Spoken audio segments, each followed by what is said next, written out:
कभी सुदामा पांडे धूमिल जी ने कहा था कि एक आदमी रोटी बेलता है, एक आदमी रोटी खाता है, एक तीसरा आदमी भी है जो न रोटी बेलता है न रोटी खाता है, वो सिर्फ रोटी से खेलता है।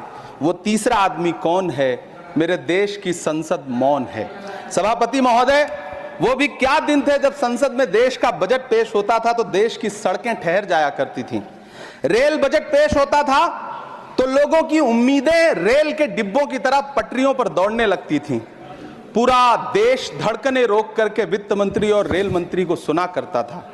अफसोस, अब बजट पेश हो जाता है, मीडिया चैनल सरकार का महिमा मंडन करते हैं और बेचारी जनता बजट के आंकड़ों के शब्द जाल में उलझी हुई महीनों बाद समझ पाती है कि उसका तो फिर से कट गया।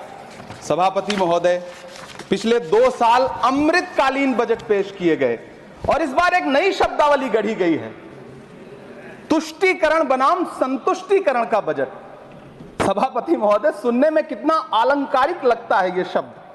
सोच रहा हूं देश की वित्त मंत्री और प्रधानमंत्री जी से पूछूं कि आखिर किसकी संतुष्टि? जिस बजट में मनरेगा के लिए 1 रुपए की बढ़ोतरी ना हो, वही पुराना 86,000 करोड़, जबकि पहले ही 9,754 करोड़ का घाटा हो, जिस मनरेगा से करोड़ों मजदूरों के घर में चूल्हा जलता हो, उस मनरेगा में काम करने वाले गरीब मजदूरों के लिए अगर आपके खजाने से 1 रुपया भी इजाफी नहीं निकल सका तो भला कौन संतुष्ट हुआ साहब? इस देश का गरीब मजदूर या आपके उद्योगपति दोस्त? वो जो महाराष्ट्र में लोकसभा और विधानसभा के बीच में 40 लाख मतदाता बढ़ाए गए थे, अरे उन्हीं के लिए मनरेगा का थोड़ा सा बजट बढ़ा देते। क्या उसमें मनरेगा का एक भी मजदूर नहीं था? 40 लाख लोगों में सारे के सारे 12 लाख की छूट वाले से आगे के लोग थे। सभापति महोदय, कल जब वित्त मंत्री जी देश की संसद में भाषण दे रही थी तो वहां मुंबई में कोई गरीब इंसान जब अपनी जेब टटोल करके अपनी मोटरसाइकिल में 1 लीटर पेट्रोल भरवा रहा था तो उस पेट्रोल की कीमत थी 103 रुपया प्रति लीटर। आखिर इतना महंगा पेट्रोल डीजल खरीद के कौन संतुष्ट हो रहा है? इस देश के गरीब लोग या फिर सरकार के चहेते धन्ना सेठ? सभापति महोदय, वित्त मंत्री जी इस बजट को मध्यम वर्ग को संतुष्ट करने वाला बजट बता रही हैं। अरे मैडम, हम आप यहां पर बैठे रहते हैं और वहां बाहर इसी दिल्ली में 1 लीटर दूध, चाहे वो अमूल का हो या फिर मदर डेयरी का हो, उसकी कीमत 73 रुपए लीटर है। इतना महंगा बेच करके कौन संतुष्ट हो रहा है?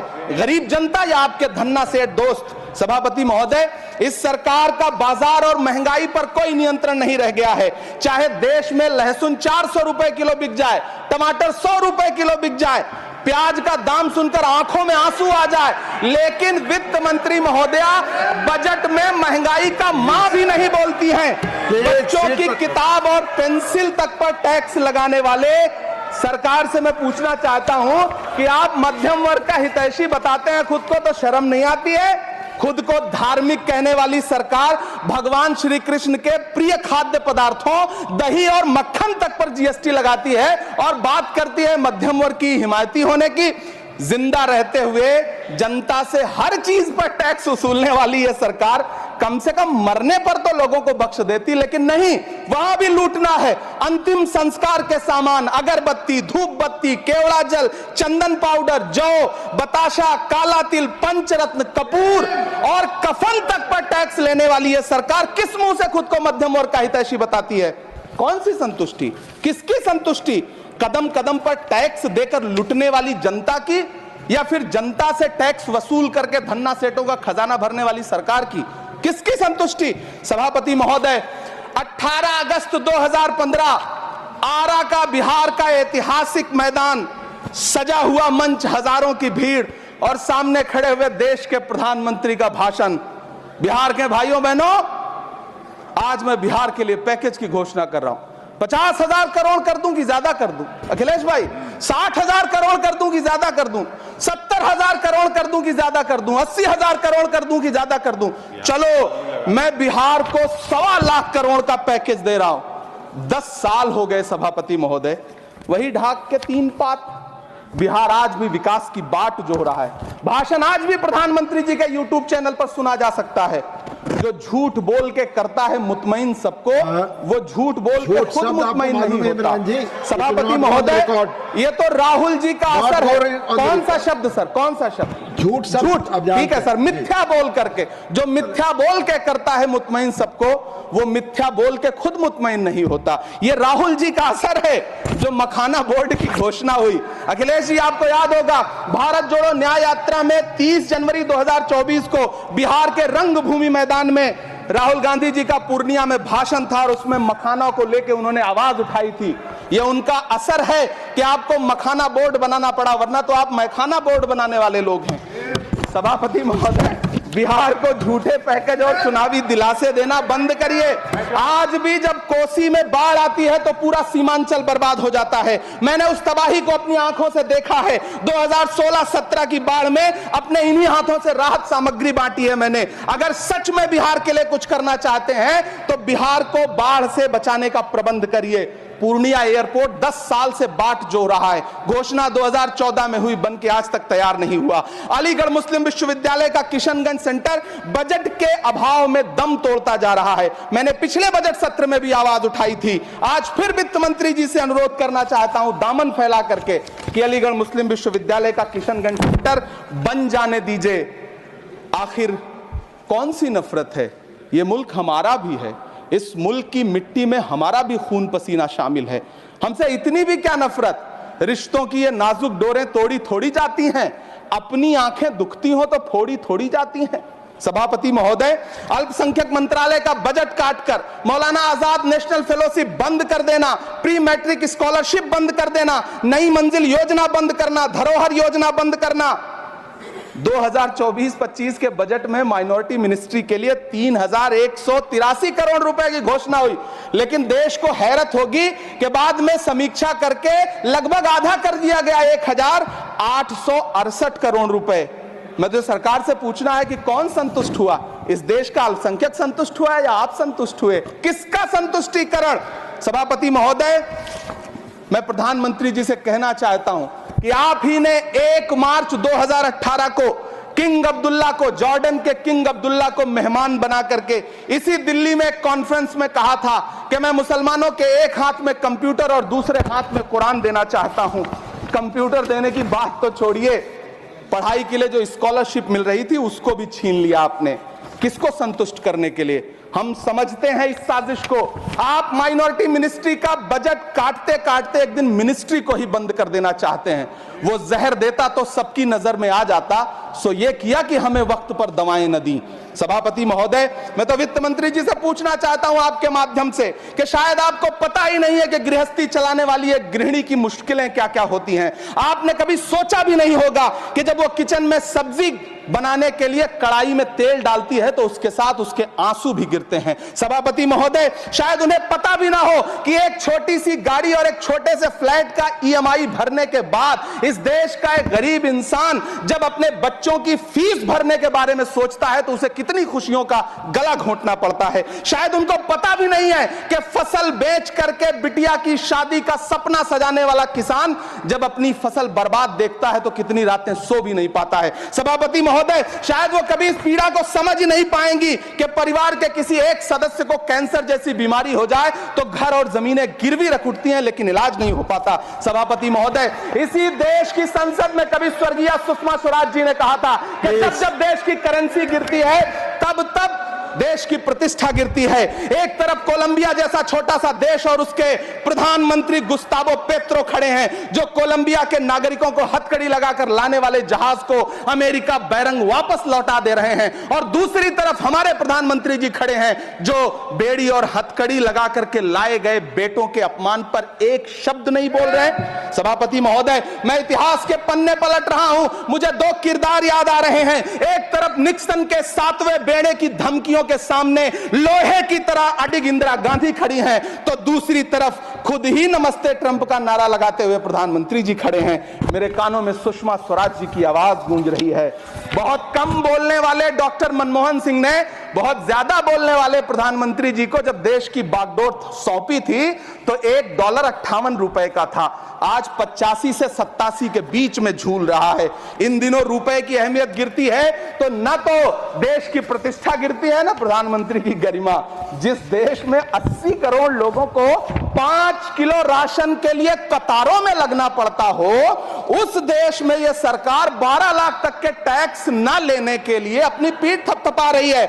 हुकूमत इस कदर आवाम पर एहसान करती है, ये आंखें छीनती है और चश्मे दान करती है। सभापति महोदय, महाराष्ट्र का भिवंडी हो, मालेगांव हो, इचलकरंजी हो, यूपी का बनारस हो, मुआयमा हो, मुबारकपुर हो, रांची का छोटा नागपुर हो, बिहार का भागलपुर हो, हर जगह बुनकरों की उम्मीदें तोड़ रही हैं, लेकिन इस सरकार के पास उनके लिए कुछ भी नहीं है। मुरादाबाद का पीतल उद्योग, कानपुर का चमड़ा उद्योग, सहारनपुर का लकड़ी उद्योग, फिरोजाबाद का चूड़ी उद्योग, अलीगढ़ का ताला उद्योग, सब सरकारी प्लानिंग से तबाह हो रहे हैं।